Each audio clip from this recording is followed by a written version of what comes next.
ഇന്നത്തെ പഴഞ്ചൊല്ലിലേക്ക് സ്വാഗതം. സംതൃപ്തമായ ജീവിതത്തിൻ്റെ രഹസ്യത്തെ പറ്റിയാണ് ഇന്ന് പറയാൻ പോകുന്നത്.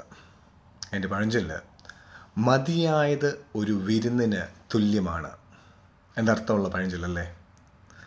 നിങ്ങളുടെ കൈവശമുള്ള കാര്യങ്ങളിൽ സംതൃപ്തി കണ്ടെത്തുന്നതിന് വലിയൊരു ഭാഗ്യമാണെന്ന് ഈ പഴഞ്ചൊല്ല് നമ്മളെ പഠിപ്പിക്കുകയാണ്.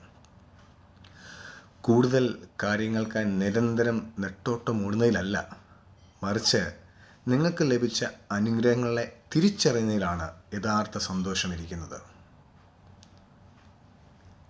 അത്യാഗ്രഹം ഒഴിവാക്കി ഉള്ളതുകൊണ്ട് തൃപ്തിപ്പെടാൻ ശീലിച്ചാൽ ഒരു വലിയ വിരുന്ന് കഴിച്ചതുപോലെയുള്ള മനസ്സംതൃപ്തി നമുക്ക് ലഭിക്കും. അതാണല്ലോ നമുക്ക് ഏറ്റവും ആവശ്യമായിട്ടുള്ളത്. ജീവിതത്തിൽ മനസ്സമാധാനത്തോടെ ജീവിക്കുക എന്നാണ് ഏറ്റവും വലിയത്. ഈ മനോഭാവം ജീവിതത്തിൽ സമാധാനവും സന്തോഷവും നിലനിർത്താൻ നിങ്ങളെ സഹായിക്കുന്നു. നല്ലൊരു ദിവസം നേരുന്നു.